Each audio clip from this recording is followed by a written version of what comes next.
ترکی کے تباہ کن زلزلے نے جہاں پوری دنیا کو ہلا کر رکھ دیا ہے اور جہاں کروڑوں لوگ اپنی زندگی سے ہاتھ دھو بیٹھے ہیں اور بہت سے لوگ زندگی اور موت کی کشمکش میں ہیں، وہاں خدا کے معجزات بھی جا بجا بکھرے نظر آ رہے ہیں، جو زبانیں آج سے چیخ چیخ کر کہہ رہے ہیں کہ ہاں ہے کوئی ذات جو اس کائنات کو چلا رہی ہے اور وہ جو چاہے کر سکتی ہے، ایسا کام بھی جو ہم سوچ میں آ بھی نہیں سکتا، اور انسان بے ساختہ سبحان اللہ پکار اٹھتا ہے۔ اس خدا کی قدرت پر انسان کا ایمان اور زیادہ مضبوط ہو جاتا ہے۔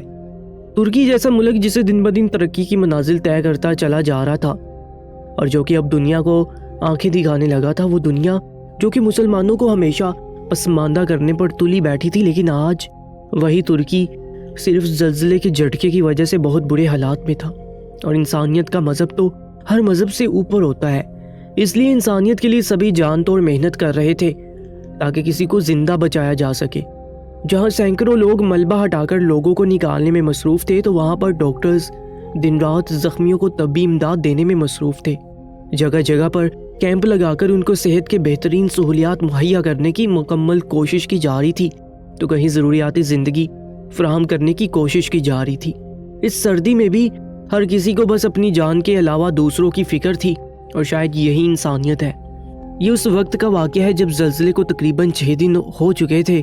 اور اب زندہ مل جانے والے لوگوں کی شرح 100% میں سے صرف 1% تک آ گئی تھی، لیکن پھر بھی خدا پاک جو کام کرتا ہے وہ بہترین ہوتا ہے، اور ابھی بھی کوئی نہ کوئی زندہ انسان مل ہی جاتا تھا، لیکن ان میں سے اکثر لوگ اپنا کوئی نہ کوئی قیمتی اعضاء کھو چکے ہوتے۔ اس سردی میں ملبے تلے دب کر رہنا اور پھر بھوکا پیاسا زندہ رہنا ناممکن سی بات تھی۔ ایسے میں ایک جگہ سے ملبہ ہٹاتے ہوئے رضاکاروں کو ایک نومولود بچہ ملا، جس کی ماں نے اسے زلزلے کے بعد ہی اس ملبے تلے جنم دیا تھا، کیونکہ وہ ابھی تک اپنی ماں کے وجود سے علیحدہ نہیں ہوا تھا۔ رضاکاروں نے جب دیکھا تو ان سب کی ہی آنکھیں پھٹی کی پھٹی رہ گئیں اور دل میں بے اختیار اللہ پاک کی بارگاہ میں سجدہ کرنے لگا، کیونکہ اس بچے کی ماں مر چکی تھی لیکن وہ بچہ ابھی زندہ تھا اور بے ہوش تھا۔ انہوں نے فوراً اسے ماں کے وجود سے علیحدہ کیا اور اس گھر کے قریب ہی موجود ایک میڈیکل کیمپ کی طرف بھاگے۔ ڈاکٹرز کو جب معلوم ہوا کہ ایک نومولود بچہ آیا ہے، ڈاکٹرز سب کچھ چھوڑ کر اس کے گرد جمع ہو چکے تھے۔ جب ریسکیو آپریشن میں بازیاب کروانے کے بعد اس کو انتہائی نگہداشت کے یونٹ میں پہنچایا گیا، جب تک شدید سردی کے باعث اسے ہائپوتھرمیا شروع ہو چکا تھا اور اس معصوم کے جسم کا درجہ حرارت کم ہو کر 28 ڈگری سیلسیس تک آ گیا تھا، یعنی اس کو زندہ بچانے کے چانسز کم ہوتے جا رہے تھے۔ اسے فوراً سے ہیٹر کے پاس رکھا گیا، گرمائش دی گئی اور فوری طور پر طبی امداد اور گرمائش وغیرہ دینے کے بعد تقریباً 4 سے 5 گھنٹوں کے بعد بچے کے جسم کا درجہ حرارت نارمل ہو گیا اور ڈاکٹر نے اس کو چیک کرنے کے بعد مکمل صحت مند قرار دے دیا۔ لیکن ساتھ ہی انہوں نے ایک عجیب انکشاف کیا کہ بچہ 4 دن کا ہے، یعنی کہ اس ملبے کے اندر وہ 4 دن تک زندہ رہا، جبکہ اس کو جنم دینے والی ماں مر چکی تھی۔ ایک دفعہ اس چیز کو انسان اگر دماغ میں سوچے کہ ایک جان کو جنم دینے جیسا مشکل کام اس عورت نے زلزلے کے بعد ملبے تلے دبے ہوئے کیا ہوگا، وہ درد کے کن مرحلوں سے گزری ہوگی، اور پھر یہاں تک کہ اس نے اپنی جان دے دی، لیکن ایک اور جان کو اس دنیا میں بھیج کر، اور وہ معصوم جان 4 دن اس سردی میں بغیر کسی کپڑے کے ملبے تلے رہنے کے باوجود بھی زندہ تھی، اور وہ بچہ سب کے لیے ہی معجزہ تھا۔ ڈاکٹرز کو تو یقین نہیں آ رہا تھا کہ وہ بچہ 4 دن کا ہے اور ابھی تک زندہ ہے۔ اس کی ماں کی میت کو چیک کیا گیا تو ڈاکٹر نے بتا دیا کہ وہ بھی 4 دن پہلے مری ہے۔ اس سے ظاہر ہوتا تھا کہ اسے جنم دیتے ہوئے مر گئی ہے، اور جب جنم دیتے ہوئے ماں مر گئی تو بچے کو 4 دن تک کہاں سے خوراک ملتی رہی کہ وہ 4 دن بعد بھی زندہ بچا صرف سردی سے ٹھٹھرا رہا تھا۔ مسلمان ڈاکٹر تو سب جانتے تھے کہ اللہ کا معجزہ ہے، اور ان کا دل اس بات پر مطمئن تھا کہ خدا جو چاہتا ہے کر سکتا ہے، لیکن غیر مسلم ڈاکٹرز جو خدا کی ذات پر یقین نہیں رکھتے، ان لوگوں کو ہر چیز کی لاجکس چاہیے ہوتی ہیں، اس لیے وہ کہتے ہیں۔ ڈاکٹرز بار بار اس بچے کو چیک کر رہے تھے، اور جب اس کے مکمل چیک اپ اور اس کے دل کی دھڑکن اور ہر قسم کی چیزیں چیک کرنے کے بعد وہ اس نتیجے پر پہنچے کہ ہے کوئی ذات جو چاہے کر سکتی ہے، اور شاید خدا انہیں دکھانا چاہتا ہے کہ ہاں میں ہوں، تم لوگ میری ذات پر یقین نہیں رکھتے، تو پھر بھی معجزے دکھا رہے ہیں اللہ کے۔ ہاں خدا موجود ہے، کہ ہاں میں ہوں، تم لوگ میری ذات پر یقین نہیں رکھتے تو آج معجزے دیکھو۔ ہاں خدا موجود ہے جس نے معصوم بچے کو ایسے حالات میں بھی زندہ رکھا۔ اس بچے کے خاندان کے بارے میں معلومات حاصل کی گئی تو یہ جان کر سب کے اندر ہی درد کی ایک لہر دوڑ گئی کہ اس بچے کے خاندان میں صرف اس کا ایک دادا زندہ بچہ تھا جس کی عمر اب 82 سال تھی، اور باقی سب اس آفت میں لقمہ اجل بن چکے تھے۔ اور اس 82 سالہ بزرگ کو جب معلوم ہوا کہ ایک نیا بچہ جو اس زلزلے کے دوران میں ان کے خاندان کا حصہ بنا ہے وہ زندہ ہے، تو وہ بے تحاشا خوش ہوئے اور خوشی سے ان کے آنسو نکلے جا رہے تھے۔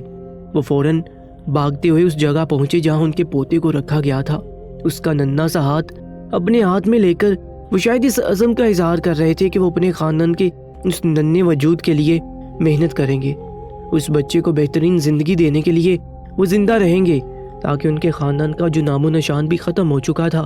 وہ اس بچے کے ذریعے دوبارہ زندہ رہے گا۔ اور یہ امید کی علامت بچہ ان کو دوبارہ سے زندگی بخشنے کی وجہ بن گیا تھا۔ اور یہ بچہ خدا کا اتنا بڑا معجزہ تھا کہ دنیا بھر میں جہاں جہاں جس نے اس کے بارے میں سنا حیران رہ گیا، اور یہ ایک ایسی بات تھی جو کہ بالکل ہی ناممکن لگتی تھی۔ زلزلے کے بعد ملبے میں دبی ہوئی یہ عورت اور اس نے ایک زندہ سلامت بچے کو جنم دیا، اور اس کے بعد وہ بچہ 4 دن تک زندہ رہا جبکہ اس کی ماں مر چکی تھی۔ ایسا ہونا کسی صورت بھی ممکن نظر نہیں آ رہا تھا۔ دنیا کے تمام ہی مذاہب سر جوڑ کر بیٹھے تھے کہ ایسا کیسے ممکن ہو گیا۔ بڑے بڑے سائنسدان، بڑے بڑے ڈاکٹرز سبھی حیرت سے منہ میں انگلیاں دبا کر بیٹھے تھے، لیکن وہیں پر مسلمان فخر سے اور پورے جوش سے یہ دعویٰ کر رہے تھے، صرف میرے اللہ کا کرم اور معجزہ ہے، اور وہ جو چاہے کر سکتا ہے۔ اگر وہ چاہتا تو اس کو آئندہ بھی کتنے دنوں تک زندہ رہ سکتا، کیونکہ جو کچھ خدا جانتا ہے وہ ہم میں سے کوئی نہیں جان سکتا۔ نہ جانے خدا نے اس بچے سے کتنا بڑا کام لینا تھا، اس طرح کے حالات میں بھی اس بچے کو زندہ رکھا ہوا ہے، اور آج وہ بچہ اس دنیا میں ہر محفل کا موضوع گفتگو بنا ہے۔ آخرکار خدا نے اسے کس مقصد کے لیے زندہ رکھا، اور جس وارڈ میں اس بچے کو داخل کیا گیا تھا اسی کے ساتھ والے کمرے میں ایک 65 سالہ بزرگ بھی تھے جو اس سردی میں بھی 6 راتیں اس ملبے کے نیچے رہے اور زندہ نکال لیے گئے، لیکن سلامت نہیں تھے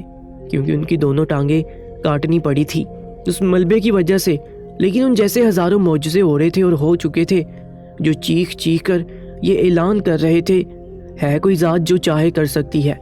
اس بچے کے دادا کی خوشی دینی تھی تو وہیں پر رضاکاروں کا جوش پھر سے امڑ آیا تھا یہ معجزہ دیکھ کر۔ اگر یہ اتنا معصوم بچہ زندہ نکل سکتا ہے تو اس ملبے کے نیچے کتنے ہی لوگ زندہ ہوں گے،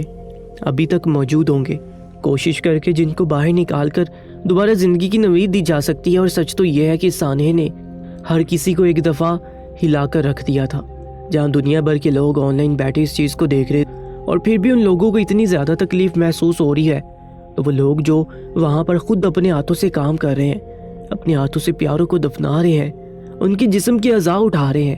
ان لوگوں کے دلوں پر کیا بیت رہی ہوگی، اور وہ لوگ کیسا محسوس کر رہے ہوں گے۔ اور وہ لوگ جو پہلے کروڑوں کے مالک تھے اور آج وہ خود لائن میں کھڑے ہو کر اپنے حصے کا کھانا لیتے ہیں، تو سوچے کہ ان کے دل پر کیا گزرتی ہوگی۔ اس مشکل گھڑی میں ہمیں ہر طرح سے ان بھائیوں کا ساتھ دینا چاہیے۔ خدا یہ معجزہ دکھا کر ہم سب کو بتا رہا ہے کہ ہاں میں ہوں، اور خدا کے وجود کا جن کو یقین ہوتا ہے وہ ایسی چیزوں پر، ایسی آفات پر واویلا نہیں کرتے، بلکہ ان پر بھی شکر ادا کرتے ہیں، اور سب سے بڑھ کر اس آفت کو خدا کی طرف سے سمجھتے ہوئے جتنا ہو سکتا ہے اس میں سے نکلنے میں مدد کرنے کی کوشش کرتے ہیں، کیونکہ یہی ہمارے مذہب کا درس بھی ہے، انسانیت کا بھی، اور موجودہ دور کی ضرورت بھی، کیونکہ یہ وقت اگر ترکی جیسے ملک پر آ سکتا ہے جن کے پاس اتنی جدید ٹیکنالوجی ہے، تو یہ وقت کسی پر بھی آ سکتا ہے، کیونکہ خدا کے ہاں تو صرف ایک کن کی دیر ہے، لیکن اس قدرتی آفات پر بھی اپنے مسلمان بھائیوں کا ساتھ دینے کے بجائے کچھ 2 نمبر مولوی یہاں بھی فتوے لگا رہے ہیں کہ ترکی میں بے حیائی بہت تھی، اس لیے خدا پاک نے ان کو یہ سزا دی، لیکن خدا اسے معجزے دکھا کر ان سب کو جواب دے رہے ہیں کہ اگر وہ چاہے تو جہاں ملبے میں سے 4 دن تک نئے پیدا ہونے والے بچے کو زندہ رکھ کر سلامتی سے نکال سکتے ہیں، وہاں اس سارے ملبے سے دوبارہ سب کو زندہ بھی اٹھا سکتے ہیں، کیونکہ اس لحاظ سے دیکھا جائے تو سائنسدانوں کو کہنا ہے کہ زمین کی پلیٹیں جب حرکت کرتی ہے تو زلزلہ آتا ہے، اور اسلامی روح سے جب نافرمانی حد سے بڑھ جاتی ہے تبھی ایسی آفات نازل ہوتی ہیں۔ تو دوسروں پر فتوے لگانے سے بہتر ہے کہ سب لوگ اپنا محاسبہ کر لیں کیونکہ یہ ساری آفات لا کر